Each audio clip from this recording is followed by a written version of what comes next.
Hi, and welcome to the webinar. Today we'll be discussing security campuses for the new school year. My name is David Martin, and I'll be your moderator today. Since 1998, LENSEC has been a trusted security and surveillance partner with experience in the USA and around the world. LENSEC has a background working with many types of industries, and we help customers develop enterprise solutions for complex physical security projects. We've developed a powerful security platform called Perspective Video Management Software, and this enterprise VMS streams and captures IP security video and incorporates video analytics, access control, RFID, and more into the software. I'll introduce our speaker in just a moment, but first I need to go over a few logistics for the webinar. We will be taking questions during the webinar. You may enter your questions in the GoToWebinar panel. We'll collect those during the presentation and answer questions at the end of the event. We'll also present poll questions during the event, and we encourage your participation in answering the poll questions as they are presented as well. At the end of the webinar, we'll present a survey for attendees, and we'll ask that you answer a few quick questions to help us better serve you in future webinar events. And if you're interested in a completion certificate for today's webinar, just indicate so on the survey. We'll follow up in a few days after the webinar with certificates, answers to questions, and a copy of today's presentation. Also, we record these webinars, post them on our website, and we can provide you with a link to the webinar video archive as well. LENSEC sponsors these webinars monthly.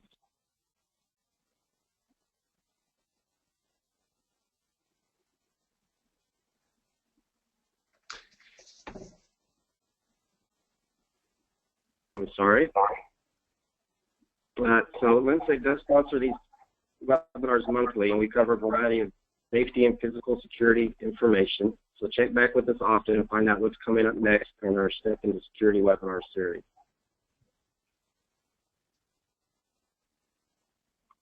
Today's physical security expert is Gary Sigrist. Gary's a nationally known speaker, consultant, author, and expert on emergency preparedness. During his 30-year career, he has been an educator, administrator, and police officer. Gary's background gives him a unique point of view on safety and preparedness in education environments.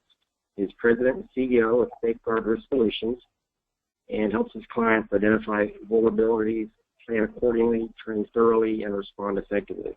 So thanks for joining us today, Gary. Thank you very much. I'm glad to be here. I thank those of you who attended. Are attending today because I know how busy things are.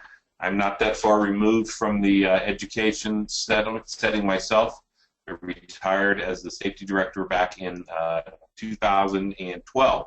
So I know this is a busy time of year for you guys. So we're going to try to get right on target, and if you have questions, please type them in, and I promise if we don't get them answered by the end of today's session, you will get a written response. So today we're going to talk about training for staff and students, our levels of response, the 3 outs of the lockdown, and active shooter scenarios. So one of the things I really want to talk about is the fact that we have to have these drills.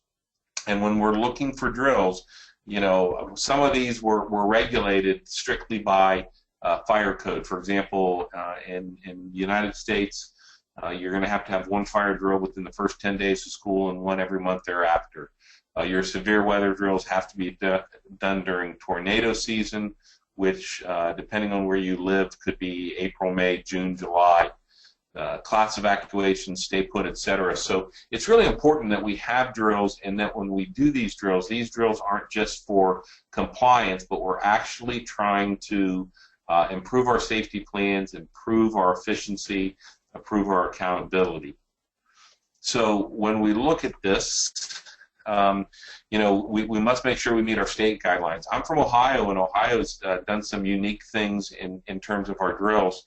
We've actually been able to reduce the number of fire drills if you have a sprinkled building, and that gives you the opportunity to supplement those drills with lockdown drills or intruder drills or missing child drills, etc.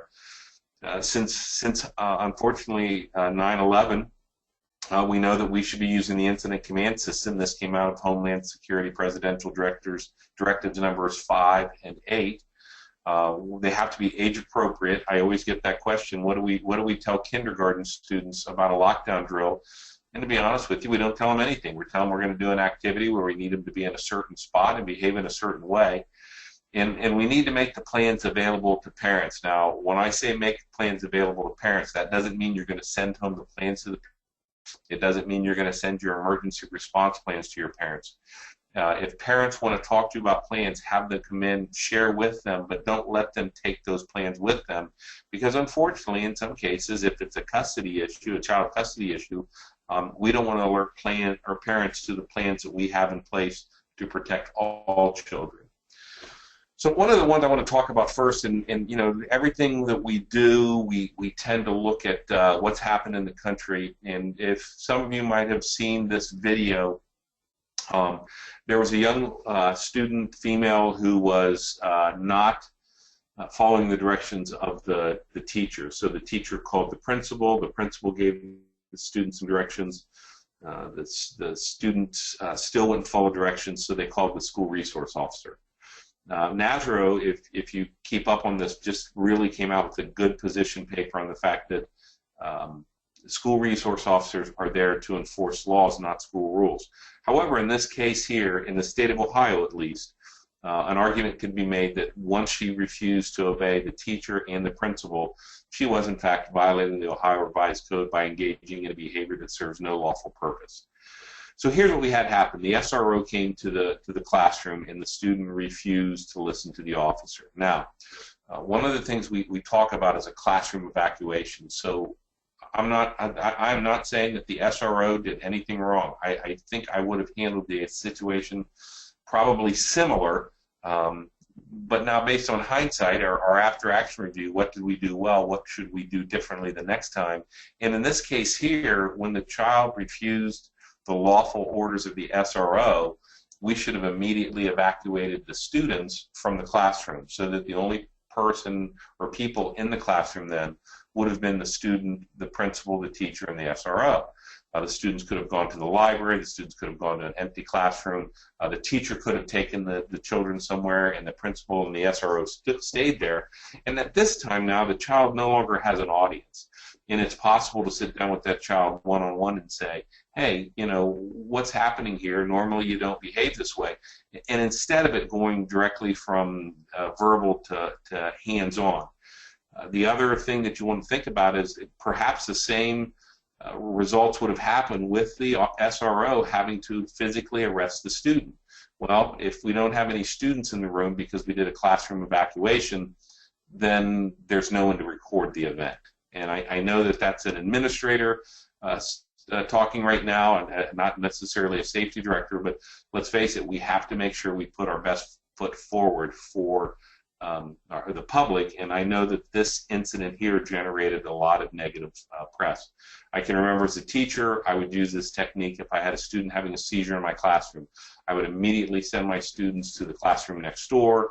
One of them would get help from the teacher so that we could get administrators down there as well as call 911. So this here is kind of new, this classroom evacuation, and I'm not saying that you need to practice this every day or every month or even every year, but you need to give this to your staff members as an option. When we talk about having fire drills, etc., you know, most of the time when we do our fire drills, etc., I call them lemming drills. The alarm goes off, the students line up at the door, we go outside, we turn to the left, we stand at the flagpole, we take attendance, and really we're not teaching our children anything. We're just being compliant with code. Now, I'm not saying that you need to do fog machines, etc. You know, our first drill is always to test procedures.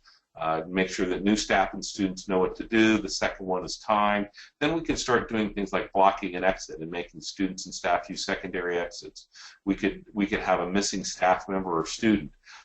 Within the last NFPA fire codes, we now have to have one fire drill during a transition period. This means, generally as a rule, class change. The code specifically says you do not have to have a fire drill during a lunch period.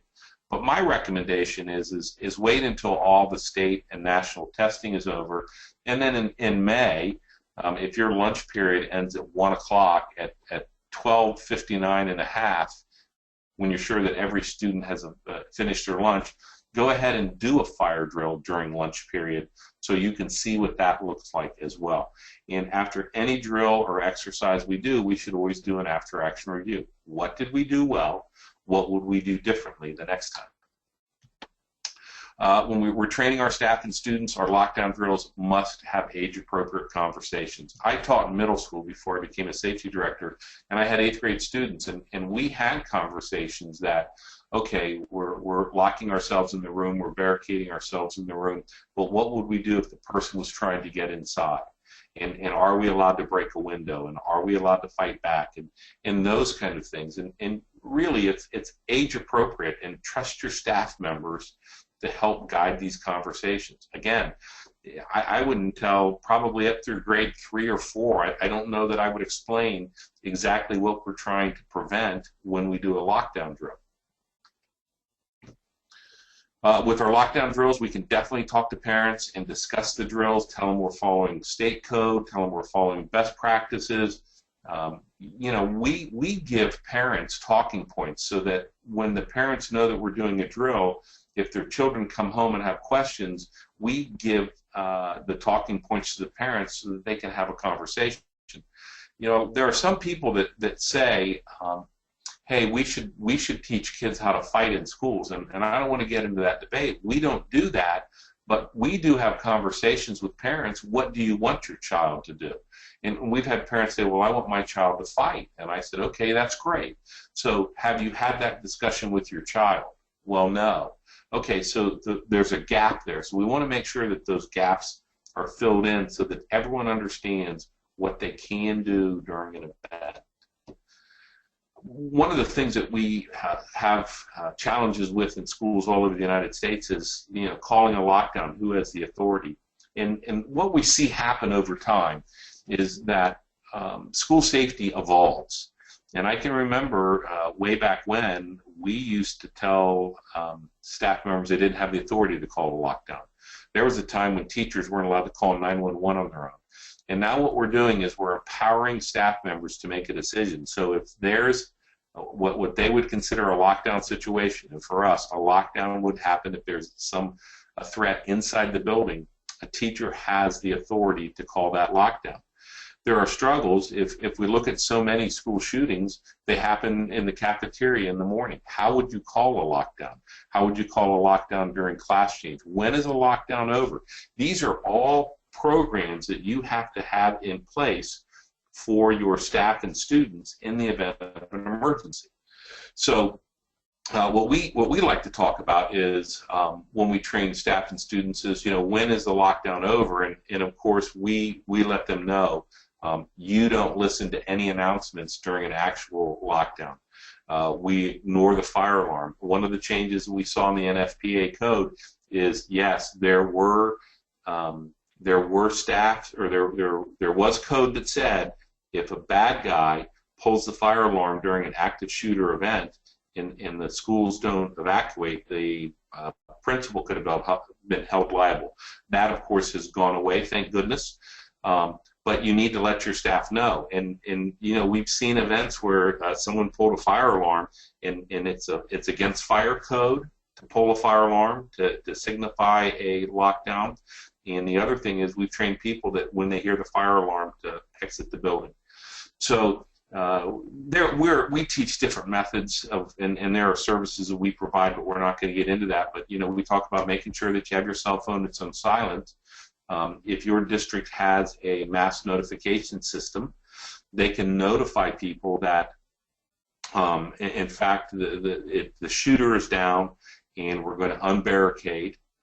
We'll send those test messages, but they have to come from outside the building. The last thing we would want to have happen is the building principal, the bad guy takes their phone, and then they use the principal's phone to send a message. We really want that message to come from outside the district.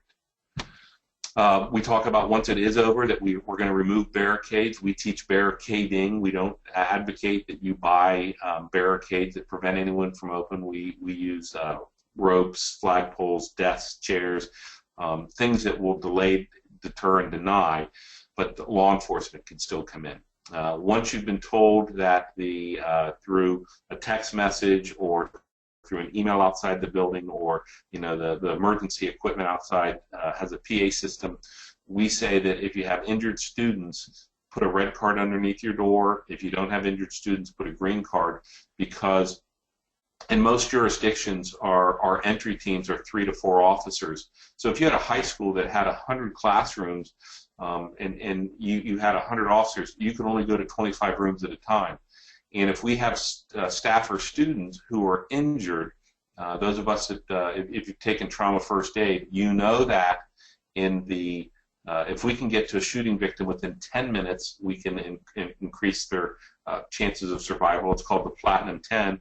And then if we can get them to the hospital within an hour, the golden hour, it's going to increase their chance of survival. So we want to make sure that the rooms we go to first are the ones that there are injuries.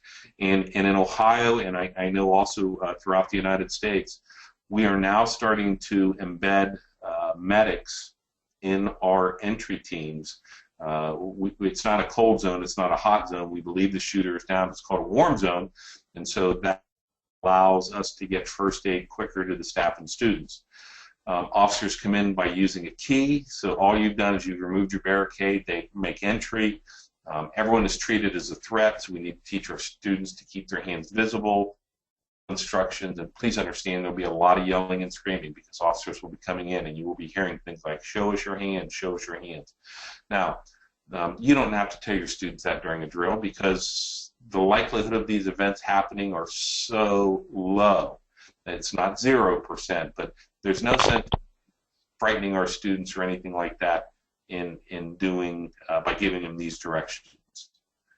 Now, some people say, well, Gary, why do we use the red and green card? Won't it let the bad guy know that we're in there? First of all, the bad guy knows you're in there because it's probably a student. And as a student, they believe that every classroom is occupied as it is. But we don't display the red or green card until after you've been told the shooter is down, and then to put it out. And officers will go to the red rooms first, and then they'll go to the green card rooms. It'll be a dynamic entry, which means we're going to come in, our guns will be out, they'll be yelling and screaming, show us your hands, show us your hands. Everyone will be stood up, walked out of the building with their hands up, and then checked for weapons. So, first poll question.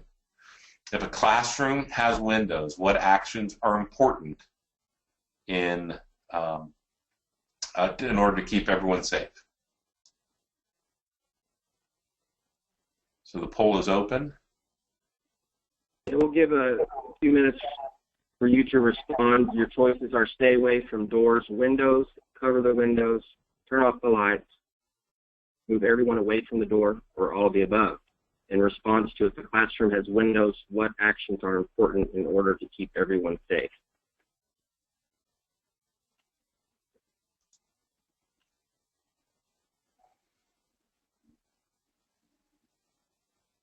And we'll see the results come in here shortly. And all of the above, selected by 100%, Gary. Very good, very good. So we're getting a handle on the things that need to be done in order to keep everyone safe. So when we talk about, levels of response, how should schools respond? And, we say keep it simple, make sure you communicate and trust your staff. And in this communication piece, I'm finding some school districts that aren't following what would be considered best practices or standards set by Homeland Security. For example, there are some schools that are still using code words. We don't want to use code words. If there's an intruder in the building, we want to say intruder in the building. If it's a lockdown, we want to say lockdown. If it's a secured perimeter, we want to say secured perimeter.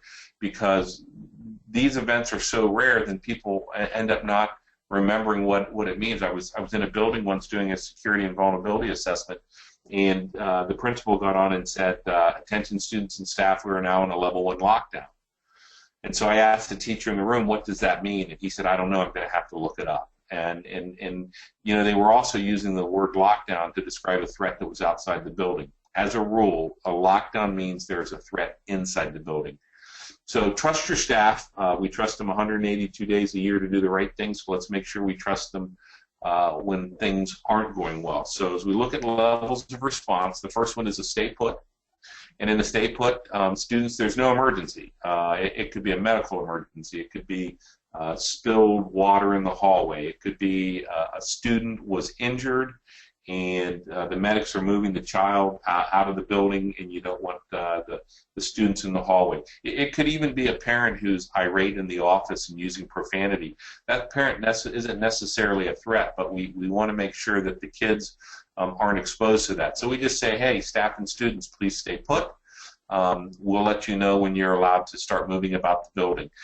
We'll see this in a high school or a middle school sometimes if there's a fight in the cafeteria during lunch and we haven't quite restored order. What we'll do is we'll hold all the classes until order is restored, and then we'll go ahead and change classes. I want to advise you that if you do anything that changes the school day, if you say we're in a stay put, if you said we're in a secured perimeter, and of course a lockdown, you want to make sure you communicate with your parents through your mass notification system. If you do not tell your parents what happened, your children will, and your parents will believe the first message that gets out. So you want to make sure you lead that message. If we look at a secured perimeter and a shelter in place, we're already doing the shelter in place when there is a severe weather condition. Your children might be outside on the playground and you get a tornado warning, so you need to bring everybody inside. A secured perimeter, the difference is there's a threat in the neighborhood that causes us to not let anyone into the building or out of the building. Here's a perfect example. If your school's located near a downtown area or an area where there's a bank, somebody robs the bank and the bank robber escapes on foot. So the police have told you go into a secured perimeter. And in a secured perimeter, no one's allowed to exit the building, no one's allowed in the building. So needless to say, you're going to have to send a communication to your parents that says, dear parents, at this time, due to a law enforcement emergency outside of our school, we're in a secured perimeter. All students are safe. I repeat, all students are safe. Do not come to the building. We will let you know when the police have lifted the emergency. Follow that up by having your students get out their cell phone and send an exact same message. And in fact, have your message already written. Dear Mom and Dad, there's an emergency outside the building. I am safe inside the building. Please do not come to the school. I will let you know when it's safe to come to the school. The nice thing about a secured perimeter, in the old days, some schools would go into a lockdown when this happened. Well, this event could take place for an hour. So for an hour, you have nobody moving. You have no instruction going on for an event that's happening outside the building. In a secured perimeter, you can continue teaching with very little change in the day. What we normally recommend is if you're in a secured perimeter, if your school district has planning periods for teachers, if a teacher does not have duties on that during that time period, we like to have them kind of walk the halls and kind of just check to make sure all the doors are closed and nobody's trying to get in or out. A lockdown, of course, this is the highest threat. This means a threat is inside the building. So when you hear the words lockdown, you know that the threat is definitely inside the building. Our perimeters are secured. Students are in a safe area. If we're in a safe area of the building, we're going to put up a barricading, piling. If you notice here, they're putting tables in front of the door. They're wrapping a belt around the closer. Anything we can do to delay, deter, deny the bad guy from getting inside. If you're in an unsafe area, if you're in direct contact with the shooter, you need to immediately evacuate that area as best you can, as quickly as you can. There are no rules, which means if you're on a first floor, if you have to break a window to get out, break a window to get out. We like to talk about the 3 outs of a lockdown. If you're in a lockdown situation, in other words, you're in a safe place, you can stay in a safe place. We say lockout, get out, or take out. So, we look at this. This is actually a photo from Virginia Tech on the day of the shooting there at the students in Norris Hall. And if you'll notice, these students are all sitting on the floor, and people are saying, oh, that's horrible. And I say, well, what happened to these students? And the answer is nothing. They were perfectly safe. However, this is not best practices today. We would want those students on their feet so that if the bad guy did come in, maybe they're on the second floor I believe. So there was no way they could jump out a window. They didn't know where the shooter was, so they couldn't evacuate through the door. So if that's the situation, we want to make sure that if we have to start moving, if we're going to decide we're going to attack the gunman, if we're going to throw things, we want time, distance, and space between us and the gunman. So you've got to lock down. You're going to call 911. You alert the students and staff, lock, barricade, cover the windows, turn out the lights, stay away from windows and doors, avoid all unnecessary noise. We like to have the windows covered if possible. We do this for two reasons. Number one, bad guys can't shoot what they can't see. The other thing is, in our older buildings, not our new buildings, all of our buildings in Ohio are LEED certified, where we capture sunlight, and it could be as bright in the room with the lights off as the lights on. But in the old days, one of the reasons we covered it as well is if the classroom is darkened and the bad guy comes from a bright hallway into a dark room, they don't have their vision to be able to see, and if you were going to attack, etc., you would have a tactical advantage. The only thing I want to remind you is it's more important to get out of sight than to stand in front of a window. So if you see the bad guy, don't stand in front of the window and put yourself at risk. Notice some things that we've done here. Belt wrapped around the closers, furniture piled up. If you look at the right-hand photo, most classroom doors have an outward egress. In other words, your classroom door opens out. So let's pretend the bad guy goes ahead and he makes entry here, and he's able to get through the door. Well, now he's going to have to move the furniture. And we know that the bad guys are on a time clock, because once they fire the first shot, they know that law enforcement is going to come, and they're going to come in as quickly as possible. So they are going to take the path of least resistance. So unless this is a custodial, non-custodial parent, and they specifically want somebody in this room, they're not going to fight to get through all of this. They're going to go and hope to find an open door. There are some vulnerabilities with doors, and I show these two places here. And see if I can get my spotlight. So this is in Red Lake, Minnesota, and if you'll notice this window here, the bad guy did not get through the door. The bad guy got through this window here. This window no longer exists this way in Red Lake, Minnesota. Students were killed in this situation. And then within a year or two in Hastings Middle School, also in Minnesota, the bad guy broke this window and then reached in and opened the doors. And the question I always ask is, why do we hear about Red Lake, Minnesota, but we don't hear about Hastings Middle School in Minnesota? And the reason is, nobody was killed in Hastings Middle School. And people say, well, why not? The bad guy got into the room. One of the things that I believe is so important when it comes to prevention in a school is having a positive school climate, and teachers having positive relationships with students. And in the case of Hastings Middle School, the science teacher was able to talk the gunman out of shooting anyone, and the gunman actually gave the gun to the teacher, and the event ended. So, some people are looking at, well, I want to spend $20,000 on this and $50,000 on this. In reality, if the shooter is going to be a member of your school, the best thing you can do is train your staff to have positive relationships with your students. Again, piling up furniture here. And by the way, please don't do this during a drill. We lose enough instructional time as it is, and although I'm sure your students will want to play this game and pilot, we don't have to do this during a drill. Here we have zip ties on door closers, and you can go to Home Depot and buy these closers. I buy a little heavier ones than these, but this will slow down somebody trying to get into a room. Here we're using a simple dog leash that I bought from Target of all places, and you could either pull on it. Actually, if you'll notice here, Officer Greenbaum has wrapped it around the wood here, not around the pencil sharpener. This door will be almost impossible to open up. Here we took this classroom here is an old building, and this is all window right here. And all we did was we attached the loop to the doorknob and then wrapped it around the table leg. So even if the bad guy broke the window, reached in and turned the doorknob, they're still not going to be able to get into the room.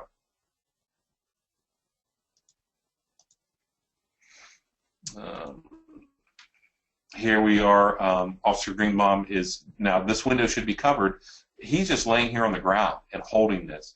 If the window's covered, the bad guy can't shoot what the bad guy can't see. Chances are the bad guy's going to shoot straight ahead and miss Officer Greenbaum because he's laying on the floor. Here we're using a chair on an ADA door handle. It is physically impossible for you to open the door with the one leg in the handle and the other leg up against the wall, even the person with limited strength. Now again, this picture was taken for demonstration purposes only. The window would want to be closed. You could also be sitting on the floor when this happens, and the gunman, if they can't see, would shoot over you, and they're not going to be able to get in. So those are the lockouts. Our get out is, you know, if you're in an unsafe area, get out of that area. If you are in direct contact with the shooter, get out of that area. Exit by whatever means are possible, breaking glass windows to get out. Know which way you're going to go. Remember that once you're outside the building, you're going to want to be heading towards law enforcement with your hands up in the air. Don't take book bags, don't take purses, just get out and run towards the safest place. One of the things that people will say, there's a group out there that will say as soon as students and staff hear the words lockdown, they should run out of the building as soon as possible. I'm not saying that running out is a bad idea. I'm saying sometimes you might have to, but just remember, if you put 60 students, 2 classrooms, in a hallway and have them running down the hallway and the gunman is in the hallway, you have just created a fatal funnel in which more students will be killed because it will be impossible for them to do any zigzagging, etc., because it's just going to be a mass. If one student or a teacher trips at the doorway, now we're going to have a jam up there where students are going to be hurt in the trampling and people aren't going to be able to get out of the door. Okay, poll question number 2. Taking out the bad guy should always be your first choice.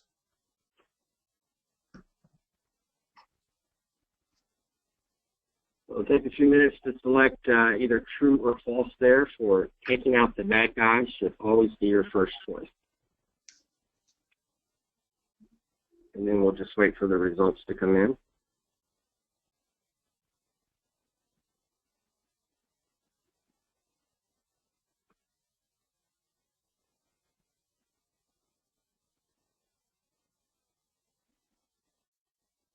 And I think the results are coming now. Looks like everyone selected false, Gary. Okay, well, here's the thing.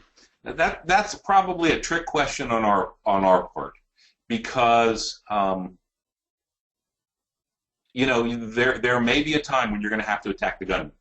If you are in direct contact with the gunman, it could be the only way you're going to survive is by attacking the gunman. However, if you're in a safe classroom, should you go out and try to find the gunman?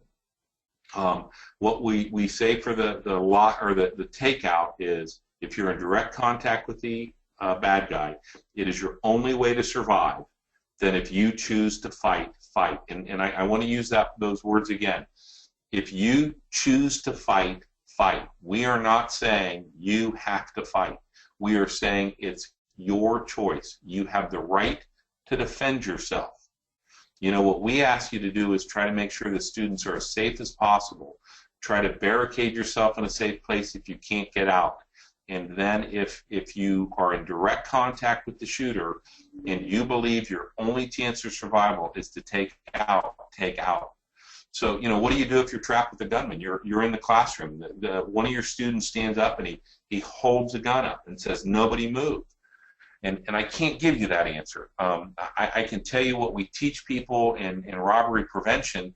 If the person isn't shooting, if the person says just everyone stay here, and you think that you might be able to talk them out, or, you know, but it's gonna be your call. You're gonna be the one that has to decide. And generally, I'm gonna tell you, if they start shooting, all rules are off. Or all bets are off, because basically there is nothing you can do at that time other than, if you choose then go ahead and fight, okay? But it's 100% up to you.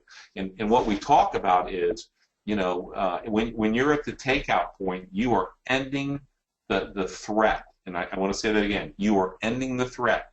This person is killing other people. You are legally allowed to take their life. And I show the fire extinguisher here. This is from the video Run, Hide, Fight.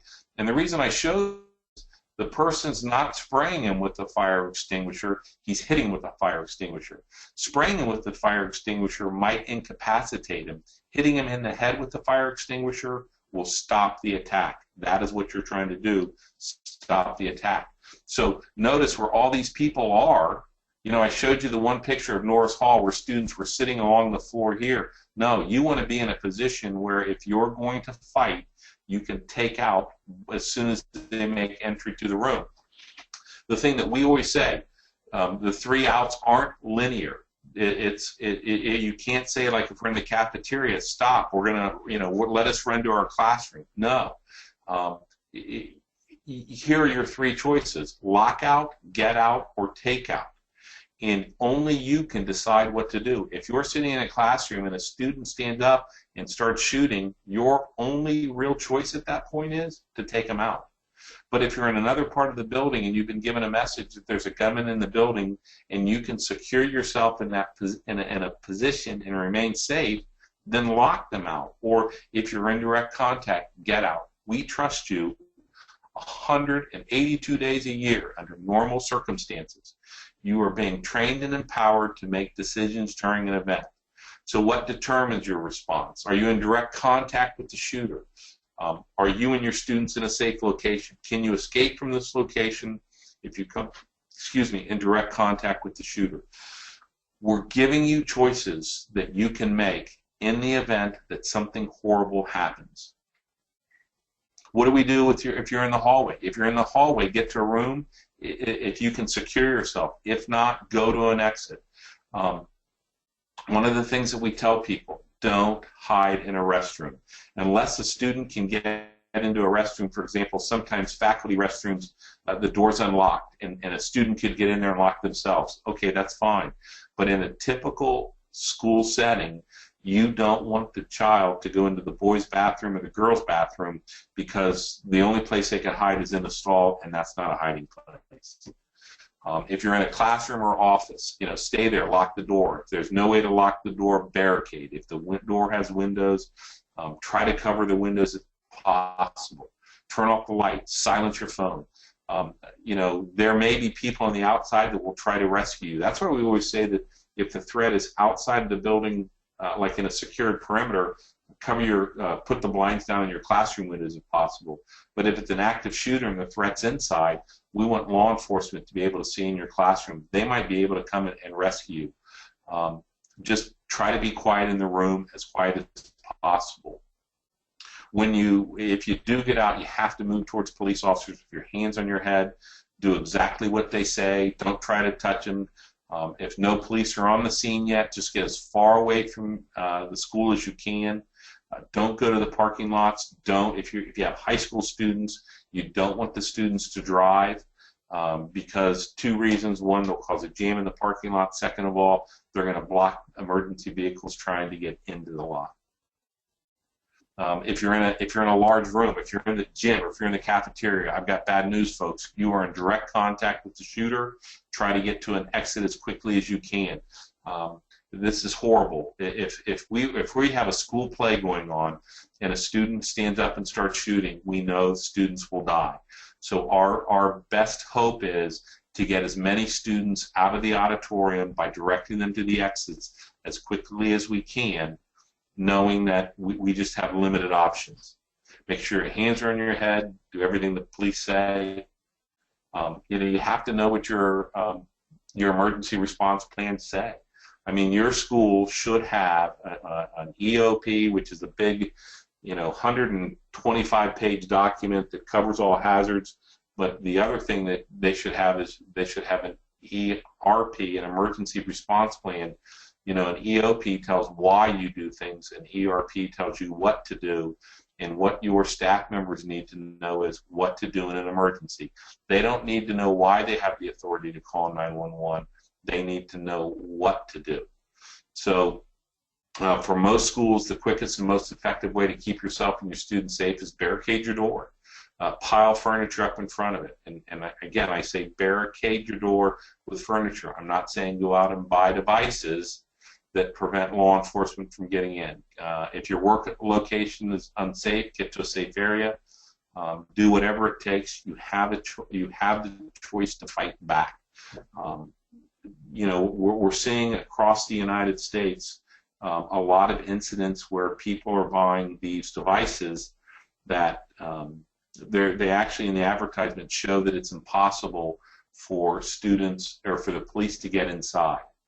And as a police officer, that makes me nervous, because if I have somebody that's in my class, in that classroom, that's bleeding, and I have no equipment to get inside, you know, we kind of lose the platinum 10 in the golden hour. All the techniques that I showed you, piling up furniture, using belts, using whatever, those are not 100% effective. Even the police can defeat those. What we're trying to do is we're trying to do things that will delay, deter the eye, the shooter from getting into our room, but will still allow law enforcement to get inside if there's an emergency. So I realize I went through that very quickly, but we do have a little bit of time here for questions and answers, and we'll answer as many questions as we can. Thank you, Gary. Yeah, we did have a few questions come in, and so I'll get right to those. The first question is there a mass notification system that you recommend? You know, I'm only because I'm familiar with them. I'm familiar with School Messenger, and School Messenger is a very robust. I think they're one of the largest in the United States. They have a very robust system that allows you to do more than just do school messages during an emergency. They let you notify parents about activities, and you can do school emails, etc. So they're very good. I also know that some student information systems that schools are already using have that component. But if, when I did my research, School Messenger, they're located in St. Louis in California, and they do work in Canada. I do like them in terms of the mass notification system. Next question, is it a good idea to allow concealed carry on campus? Are you asking if a college campus or a K-12? Can we get? Looks like that came from Darren. Well, yeah, he's asking K-12. K-12. Okay. So you know, that's a great question, and I'm going to tell you my standard answer is no, and here's why. And I want you to understand that when I was a teacher and a safety director, I was also a police officer at the same time. I was legally allowed to carry a gun at school. Never did. And here's a couple of reasons why. First of all, if you are a teacher carrying a gun, where are you going to carry that gun? Now, when I carry off duty, 99% of the time, my gun is on my hip, because that's where I carried it when I was on duty. Yeah, sometimes I have it in an ankle holster, but I always think, what would my 8th grade students have done if they saw me carrying a gun every day? They would have been focusing on the gun. The other reason is, let's say that you're in an area that there might be gang activity, etc. It is possible, even a guy like me, I'm a pretty big guy, I'm well trained, etc. If 5 or 6 students swarmed me, they would be able to take my gun from me without, you know, I mean, it'd be a struggle because of the holsters that I carry, but they could get my gun away from me. The third reason is, and in the state of Ohio, we use a training technique that's called SORAT, Single Officer Response to Active Threats. And in this, we police officers train responding by ourselves. And there's an activity that they kind of set us up in a way for failure, in which I entered the building from one side. Unbeknownst to me, another officer entered another side. There's a lot of confusion because we use a sound system so that you hear screaming, gunshots, fire alarms, etc. I came around the corner, looked into a classroom, saw the gunman, and was engaging the gunman. The other law enforcement officer came around the corner, and the only thing that officer saw was me with the gun shooting somebody. I was responding as a police officer, he was responding as a police officer, and he shot at me. And we had that happen throughout the afternoon. Officers were shooting each other. Now, granted, we weren't in uniform, but it kind of proves the point. If I'm a police officer and I get a message that says on my radio that says, you know, Plain City Elementary School, there is a man with a gun, and I go in and I see somebody with the gun, I'm not going to know if that person's a staff member or the bad guy, and I'm going to shoot him. And it's because that's what we're trained to do. Now, let's back up a second. So I was doing some work with a southern state in which the response time for law enforcement was 45 minutes. And what we recommended and what they did is they had guns in lock boxes in various parts of the building that different staff members could get to. So in other words, they had a firearm present, but nobody carried a gun. I hope that answers the question. Yes, thank you, Gary. Another question here. How do you have the message come from outside the building to let staff know the lockdown is over? Okay, so this is not going to work if you're a one school or one building school. But generally, you have multiple schools. Even if it's a small district, you'll usually have a elementary and middle school and a high school. Maybe you're lucky and your central office is located off-site. So what you would do is, and I work with a smaller district where the board office is actually in the high school. So if there was an event that was happening at the high school, we would contact the principal at, for example, the junior high, and the junior high principal could send a message through the mass notification system like School Messenger, or the school principal, she could send an email to everybody in that building that said, the shooter is down, unbarricade, but don't unlock your doors. But you definitely don't want the message to come from inside of the school, because I remember when I was a teacher, my email system usually was up all day. So if I had the bad guy in my room, the bad guy could send an email message to everybody that said, hey, it's safe, come out in the hallway, and then people would be harmed there. Okay. Time for a few more questions. The next is, how do we maintain best practices and the policies to reflect these standards? Could you, one more time on that? I didn't catch the first part. How do we maintain best practices and the policies to reflect these standards? Okay, well, one of the things that you're going to want to do, and Keith and David, if you'll remind us, we'll send out the URL for this. After Sandy Hook, FEMA put out a really good guide that says highly qualified or emergency operation plans for highly effective emergency operation plans for schools. And it's a good guide, and it's in, you know, I was fortunate when I was safety director, we had the Readiness and Emergency Management in Schools grant twice. And so, you know, we had direct contact with Homeland Security and the U.S. Department of Education. Well, what they basically did is they created a document that is free and online that guides you through that process. You can also contact outside help, and they can help you if you don't have those plans. But before you spend any money, and including on a guy like me, because that's what my business is, I would like you to look at the resources that the federal government puts out first, because it's not just about plans, it's also about that's for the one you're showing right now. That's for so they can take IS 100 SCA on the web if they were going to take that. But there are free resources out there, and I promise you, when we send the follow-up to this, we will send you that link to on the recommendations by the federal government.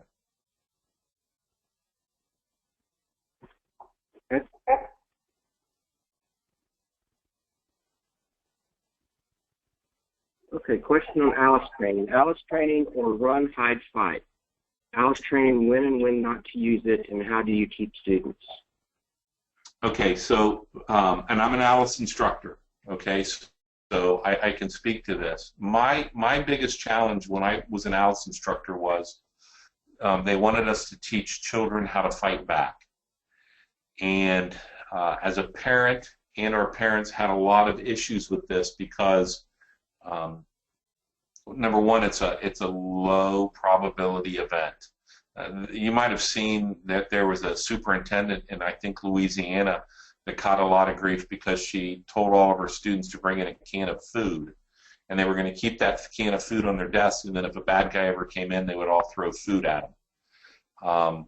Really not a good idea. The training methodology of ALICE is not based on any educational research. Run, hide, fight. If you talk to the people who did that video for Houston EMA, they will tell you that run, hide, fight was not designed for a K-12 environment. I want you to think for a second.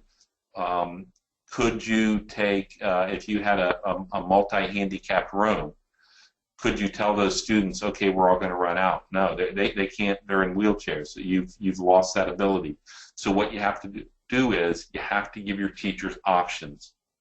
And I'm not saying that ALICE is 100% bad. I'm saying there are some bad things about ALICE. You want to try to make sure that when you're keeping your children as safe as you can, you're using techniques that'll work in your environment. In the first couple minutes of run, hide, fight, they tell you, look, run out of the building even if others around you won't. So does that mean that a teacher is allowed to outrun their first grade class to get to safety? No. Schools, as we know, are held in loco parentis. We are in the place of the parent. So we have a duty to make sure that our children are safe. Okay, and how to fortify school buildings, especially doors, and have the fire marshal approve the changes or the use of temporary devices? Well, here's the best thing. What you want to do is, and we've covered this in other webinars that I've done. School safety doesn't happen in a vacuum. Your first responders should be part of your safety plans and your training and your exercises.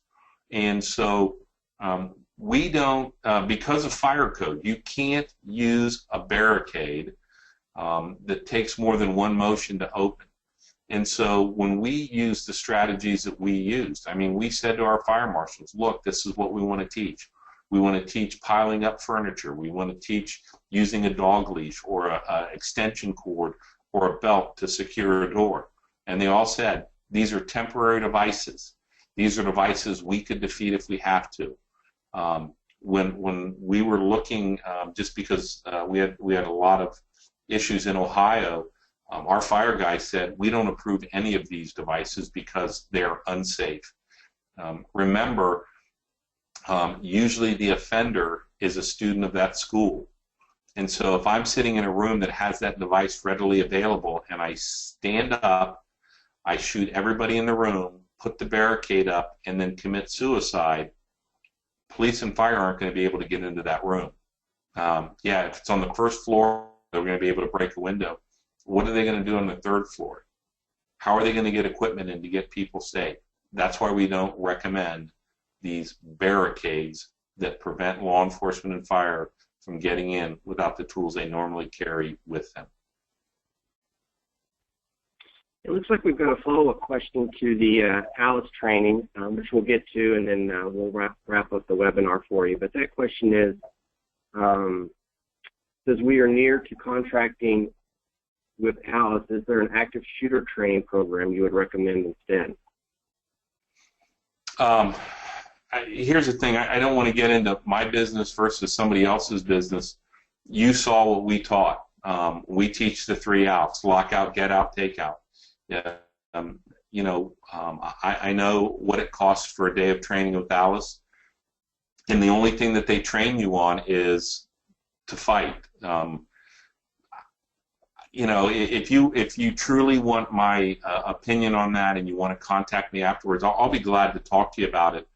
But I think they charge $5,000 a day for training, and to me that is too high for any training in the United States. I could see training costing that much to train outside the United States, but certainly not inside the United States.